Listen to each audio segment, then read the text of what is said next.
I'd like to acknowledge that this episode of the Teach New South Wales podcast was recorded on the homelands of the Darug people. I'd like to pay respect to elders past and present and extend that respect to all Aboriginal and Torres Strait Islander peoples listening today. Welcome to the Teach New South Wales podcast, a podcast by teachers for teachers. I'm Shannon and I'm Siobhan.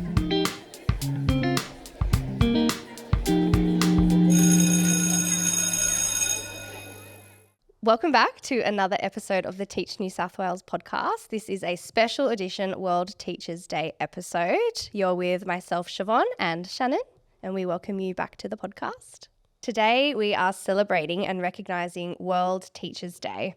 World Teachers Day was a day developed by UNESCO in 1994 to acknowledge all teachers and celebrate the impact that they have on the lives of students throughout education.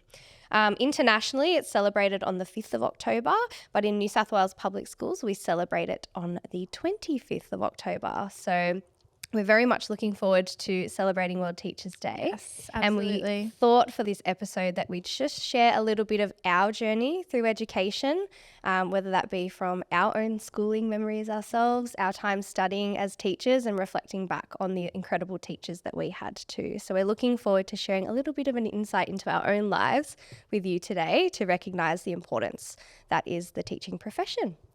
All right, let's talk about our why, Siobhan. I mean, here we are sitting here celebrating World Teachers Day, but let's talk about your why first of all. Why did you become a teacher? Why did you study teaching? Yeah, it's a really great question. For me, I always felt as though my calling was in something that was creative and something that was helping people. So originally, I actually was going to go into marketing.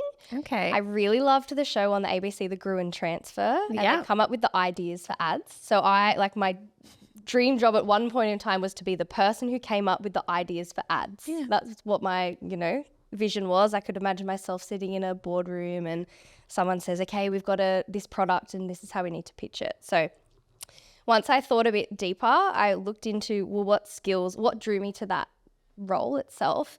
And a lot of the time it was the creativity. But I don't really think that I was nailing the people aspect in that role. So I kind of took a step back and thought, okay, what role encompasses all those skills? And for me, it was teaching. So teaching was certainly something I was unsure of whether I would be good at it or not. And I think that's a really common fear for a lot of people in any career. Yeah. Thankfully, I absolutely fell in love with it. And I still feel like there's so much to learn. I'm still, thinking, okay, maybe I want to retrain in special and inclusive education, or maybe I want to look into specialist roles, or I just feel that the world of teaching is so broad and the world is your oyster in that respect. Yeah. So I still actually feel really fresh to it as a profession, because there are just so many different pathways that you can take, and that's something that I never knew. When I first picked teaching as a career, I didn't actually think that it was, this pathway of possibilities. I just thought, okay, I pick the subject that I want to teach and I go off and teach it. For me, I selected English because that really gave me the creative aspect, but I was also fully aware that it's a 7 to 12 subject, so we'll always need English teachers. Yeah. As opposed to my minor, which is society and culture, which is a senior subject only. So I kind of thought, okay, kind of critically in that English is probably where I'll be spending the majority of my time. But society and culture was definitely my favourite subject in school, and one I hold really close to my heart. So I love both of them, and that's my why. I like that. You? Thanks for sharing. Yeah. I remember tossing up a couple of different options. When I was in year 10, I was pretty strong-willed about becoming a lawyer. And I used to do mock trial at school, I loved it so much. I didn't mind if I was acting as the barrister or the solicitor. I just thrived in that environment. I loved how it was fast paced, always changing, problem solving. I think was what I really kept me going. And then I did work experience in year 10 with a lawyer in the city, the big city lights, the big smoke, getting the train every day, and that was a very eye-opening experience. It was with a barrister and we got to go into the courtroom. Wow. And yeah, it was a really, really wonderful experience. But my thinking kind of shifted. I always knew I wanted to help people, so I also resonate with that sentiment. And then I was always curious about like interpersonal skills, how the inner workings of people's minds, what happened there, psychology, I suppose. So I initially started studying, I did a Bachelor of Arts degree, and then I majored in psychology, but I focused on educational psychology in particular. And then I sort of started working in a before and after school care centre, and then further down the line I worked as an SLSO. And I think my enjoyment and my fulfillment of working with students and just like in a developmental capacity started to come through, and then I decided to do the Masters of Teaching. The reason I went into primary school teaching was because I loved and thrived on like the creativity of having all the subjects. Yeah. And I think honestly, I just couldn't really nail down one that I wanted to settle with to do high school teaching. But I also resonated a lot with the younger students, and I wanted to have that impact on them at such an early age in their educational journey, I suppose. So that's why I found myself in that space, I guess, my why. Teaching was one of the things I feel like I loved coming back, because not only the creativity with like your programming, you know, we have so much autonomy as teachers. And I really love that about the profession. Like I'd be driving to work or something and I would see something on my drive and that would like spark a lesson idea. Yes. Like there's nothing really like similar to it, I suppose, like in any other career.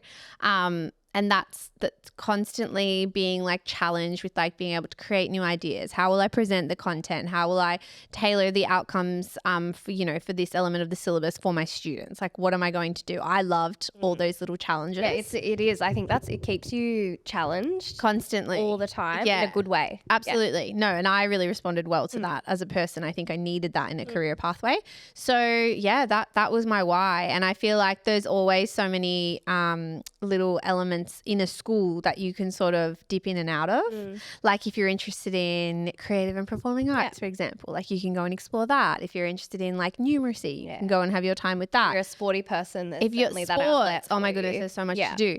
So yeah, that's why I really love teaching. I think not only just the students in your class, but that's what kept me coming back. It was the constant challenge and evolution of a career path for me. That's right. And it would be ignorant for me not to recognise the people who inspired me along the way, being my own teachers. So I think they also form part of my why.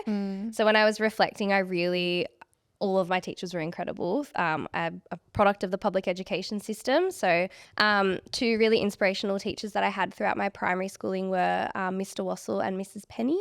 They really stood out to me because their just infectious warmth and kindness and generosity that they would give to us as students was really impactful to me, and I'm forever grateful for that. I actually have a really big memory of them coming to our grand final for netball. Aww. Yeah, so just that impact that they have to us within the classroom and outside of the classroom is really special too. It's like, you know, I see videos all the time of young kids looking for their parents in the crowd at special events, but this one was like us looking for our teachers in the crowd, and that was really special. So that's something that I'll always hold dear to me. And then my high school teachers, again, all incredible. The ones that really stand out to me are the ones in my senior years of schooling. So I ended up doing 5 subjects in the end. So all 5 of them, my hospitality teacher, Mrs. Daly, my ancient history teacher, Mrs. Waygood, 2 society and culture teachers, Mr. Cox and Mrs. Jones. They really fed my love for the subject, and it was probably the first time in my schooling that I actually saw a great significance between the outside world and my schooling world, and they really made just life makes sense for me, which I really appreciated. Especially at that age where you're just on the cusp of like becoming into your own adult life. Yeah. I constantly felt challenged by them in a good way, and they opened my mind up to the social and cultural world around me, which, sometimes you can grow up in a bubble. So they really opened my perspectives up to the world, which was amazing. My English teacher, Miss Weir, who not sure if she'd be surprised or not if I'm an English teacher, because I wonder, looking back on it, I wasn't like the most incredible English student, but it was the skills or I suppose the values of English teaching that really stuck with me. And she was an exceptional teacher. But those are, some of my most inspirational high school teachers. They all kind of let me be me, I suppose. And I would be interested to hear from them if they expected me to be just like them, choose teaching as a career. But I'm really thankful to them, and they form part of my why as well. Yeah, I love that. Did you have any inspirational teachers in your life? No doubt. Thinking back, and I spoke to my mum actually about this morning because I was reminiscing on my primary school years. So there was one teacher in particular, I don't know what it was, but fractions just weren't for me in year 4. So I think and it's really funny now that I reflect, and I think I've spoken about this on previous episodes. As a teacher now, I'm so hyper focused on making mathematics accessible and digestible for the students that I teach. And I think it's because I remember vividly how I felt in year 4 when I didn't understand the concept of fractions. But I had this beautiful teacher, Mrs. Storen, and now as a teacher looking back, I know that I was having one-to-one intervention. Yeah. That's what I was getting. But at the time I felt really special. And special. Yeah. And it's so funny now. We obviously know how a classroom ecosystem works. But she gave me that one-on-one time and took the time to assist me with mathematics and help me understand it. And, I stuck with mathematics all the way through to my high school certificate, and I got a good result in mathematics in the end. So, her putting in that time with me, I think that's really stuck with me in my childhood memories and I just really would never want a student in my class to feel that way. I would always want them to feel so supported. And numeracy can be that thing. Some students, they get it so naturally, and they just, that logic is almost black and white to them. And some people, they're just, our minds are just not mathematically inclined. We need a little bit of extra one-to-one support. So I think for her, I really just, her making me feel so seen and valued stuck with me right through to my own pedagogy.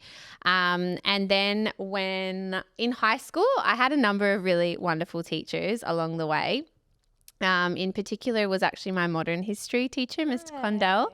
And I think he was just really real. He was just you have the capability, if you work hard, you can go places. And he was just real about it.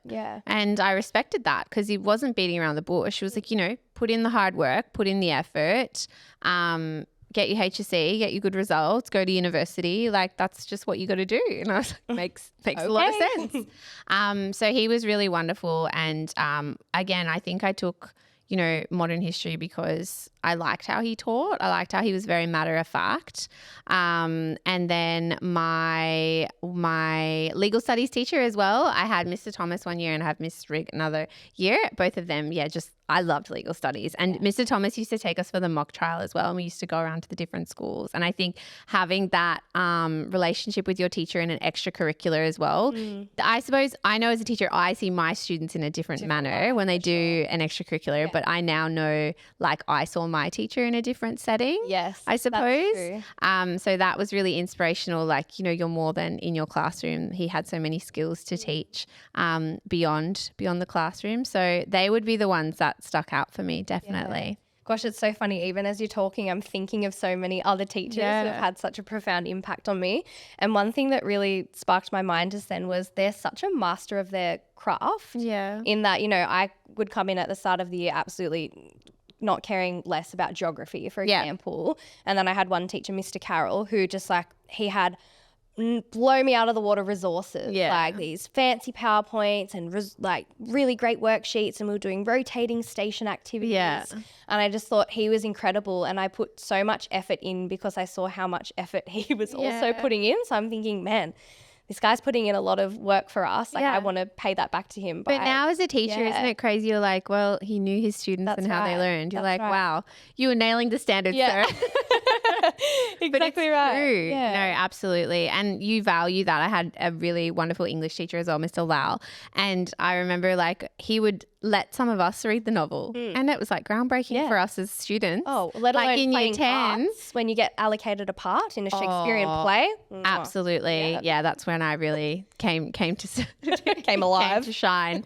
But I remember reading out in class, and just the way he'd be like, he would just be like, wow, that was really great reading or something. And it just means so much to you as a teenager. No, it's like, wow, they really value my participation in class. And I think as a teenager, you're growing up, you're going through the motions of figuring out who you are. And it's those like stable teachers that are there for you along the way that really stand out in my mind. We have brought in some mementos for this episode to reflect on who we were as students. And special memorabilia. Analyze it from a critical lens in that respect. So we do have a few things to share. So shall we segue now into looking at what we were like as pre-service teachers? Yeah. So we've talked about our journey into teaching, but how do we actually go on our placements? I believe we both have our final practicum reports here. Yes.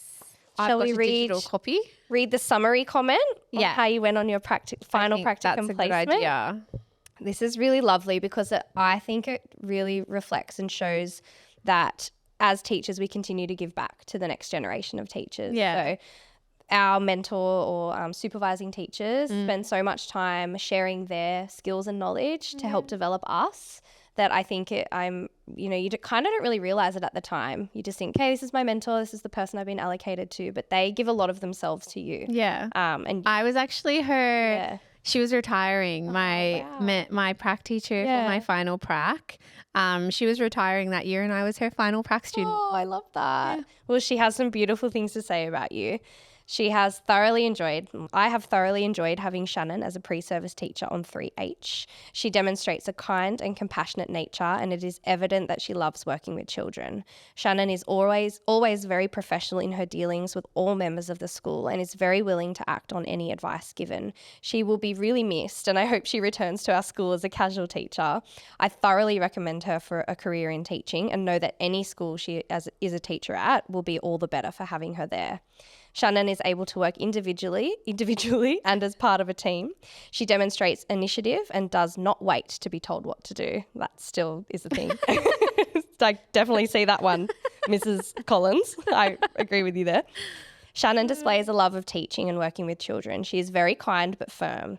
Her smile lights up the room and really puts the children at ease. That's really lovely. I know. It has been a pleasure having Shannon as the pre-service teacher of our class. That's so nice. Honestly. What a nice comment. I know. That's really lovely. I'm teary too.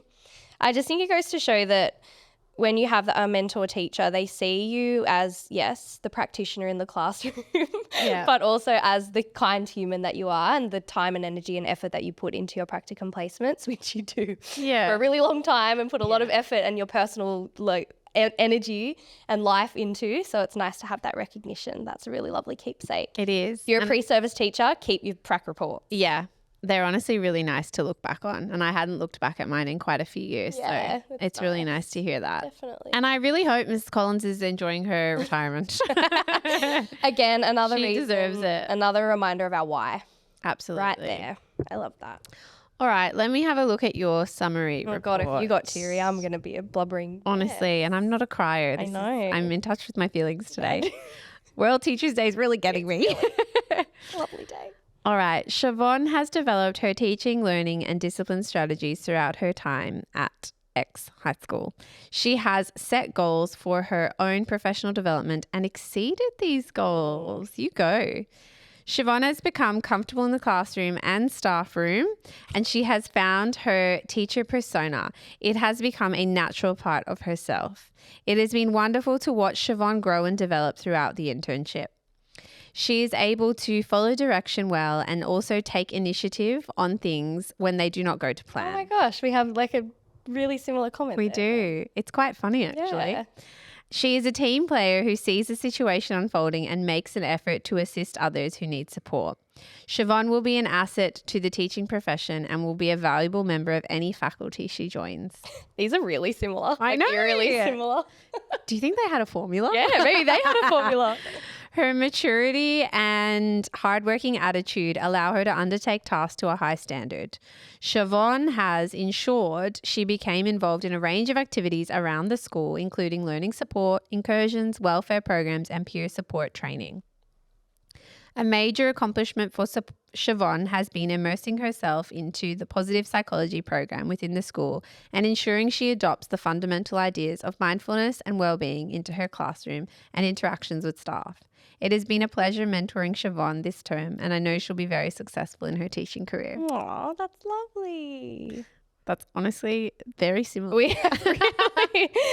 Are we the same person? Are we the same person? Oh my goodness. That's so funny. But yeah, it just goes to show that your efforts are rewarded on your placements. And I think that if people have listened to previous episodes of us giving out advice on how to ace your prac, it's clear that we practiced what we preach because, you know, we say get involved in whole school, get to know the community and the students within your classroom, but those outside of it too. So those efforts are acknowledged clearly and really have an impact on the rest of your career, definitely. I actually had my very first prac teacher reach out to me recently, sent me a message because he had seen clips of myself and yourself up on the podcast on Teach New South Wales Instagram, and he messaged me and said basically along the lines of like he couldn't believe that this is where I was, what I was doing now, and how incredibly proud he was of my journey and that he knew that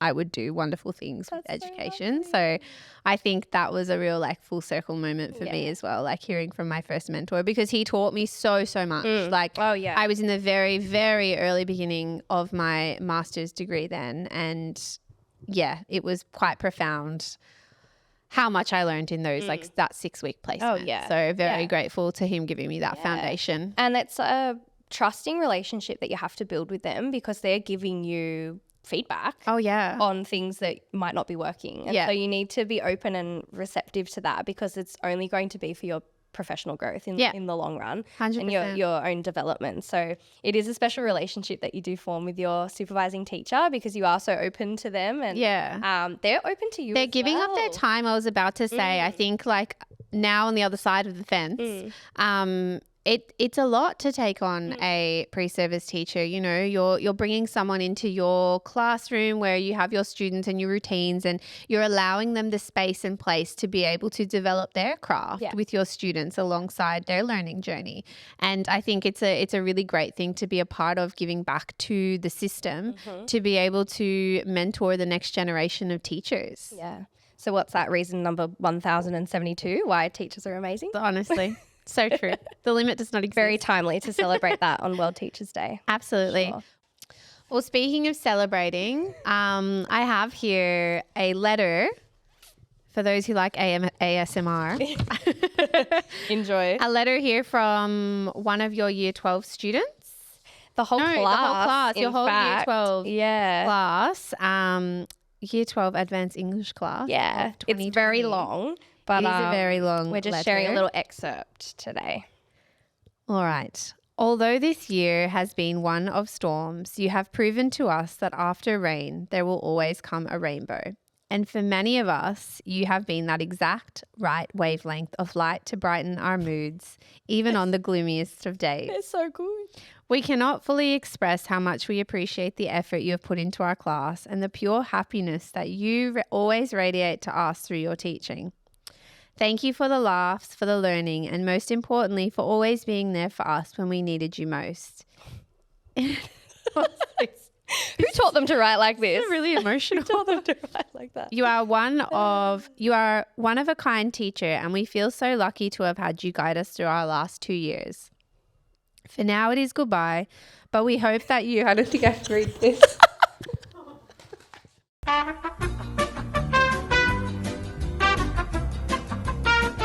We took a slight intermission to cry. Yeah. Now we're back. Slight intermission while composed ourselves. I felt very emotional for your Year 12s. So thank you for the laughs, for the learning, and for most importantly, always being there for us when we needed you most. You are one of a kind teacher, and we feel so lucky to have had you guide us through our last 2 years of high school. For now it is goodbye, but we hope that you remember us, the class of 2020, as a good bunch of kids who were always just as good, who were always just one good KFC metaphor away from understanding English. We will miss you immensely, and we look back fondly on the great times we've shared, both together, individually, and as a class. Lots of love, and then all their names. All of their names. And I remember every single one of them. And having little mementos like that is just such a reminder of why we do what we do and how critically important our role is. I think it's so easy to get caught up in the day-to-day, grind of yes, it's a career that brings a lot of passion, but it is also your job. Yeah. And I need that permission note, or I have to call that parent back, or I have to submit my report. Yeah. It's really easy to get caught up in, the day-to-day role. And I think it's really important to have little mementos like this and take the time to reflect on the impact that you can have in this role. And that's the purpose of today's episode. It's not just about sharing funny memories or, thinking what other people think about us, but it's actually the long-lasting impact that you can have on people. And I think that there's no career like it. I think at what point in what career would you ever get this letter riddled with symbolism and metaphors and textual references to texts that we've studied across 2 years with such lovely personal insights into who you are as a person and a reflection on that.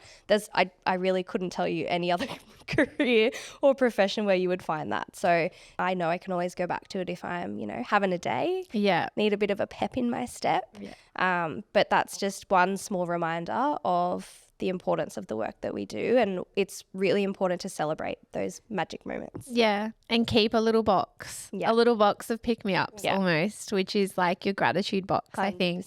I got advice very early in my career from one of my supervisors to even like emails that you'd get from parents or from colleagues, put them in a folder, save them in the cloud. I love it. And they're also where you can go for, just to reflect on why we do this. Exactly. Now, I was dealing with a group of Year 12 English Advanced students who know how to write beautiful letters. So I'm very, very, very thankful for their kind words. It's funny on the primary school side of things because the way that they express their gratitude and thanks is so different. But absolutely. It's so cute. Yeah. So I've got one of your many thank you notes here. It's beautifully designed on Canva. So I know that the student we had a real push for graphic design. Picked up some serious graphic design skills from you. It's titled To a Marvelous Teacher. And it says, thank you for being a marvelous teacher and supporting us through tough times. Thank you for providing us with so much knowledge in the most easily digestible manner. 2 exclamation marks. You were always an inspiration to us and will hold a special place in our hearts. A good teacher isn't someone who gives the answers. It's someone who is smart enough to explain how to do it. And that's a quote from somebody famous. Thank you for being that kind of a teacher who can not only teach but inspire, provide emotional support and be there for your students. 2 exclamation marks again. You are charismatic, affectionate and supportive. You're a teacher who will never be forgotten. Thank you for making learning fun, creative and enjoyable. You work as hard as a bee, have the intelligence of an elephant, the empathy of a dog and the patience of an owl. We will miss you next year. Please come and visit us. Good luck in your future endeavours. Oh, to me, like having a Year 5 student to be able to articulate their emotions in that manner. Yeah, the vocabulary is off the charts. Obviously, it's better than me articulating my own emotions at times. It's just so beautiful to just to be seen like that is, there's no feeling quite like it. I think this World Teachers Day, take out your memorabilia, take out what you have. Even if you're not a teacher, if you're thinking about becoming a teacher, look back at your school reports. That's right. And, think about those teachers that you had along the way that took the time to write that report about you, to get to know you, to see you and to support you on your learning journey, because there's no other career like it. I agree. And if you're looking to give back, celebrate a teacher today. Tell them these kind words yourself face to face via a message. Just share the positive impact that they've had on your life, because I'm sure that they will certainly appreciate it. Absolutely. Well, I think that's enough emotional. I think, emotion for one day. Enough for the day. Thank you so much for joining us for this special episode all about celebrating teachers on this World Teachers Day. We look forward to hearing, how you're going to celebrate a teacher this World Teachers Day, and hopefully you'll share a message or share this episode with someone who you think would enjoy listening. Until next time, we will join you back on the Teach New South Wales podcast couches very soon. Take care. Bye. Thank you for tuning in to the Teach New South Wales podcast, where we explore the dynamic world of education. Don't forget to follow, like and subscribe to be notified when new episodes become available. You can find us on social media via our handle @Teach New South Wales. Until next time, keep learning, keep teaching and keep making a difference. This podcast is produced by the Teach New South Wales team from the New South Wales Department of Education.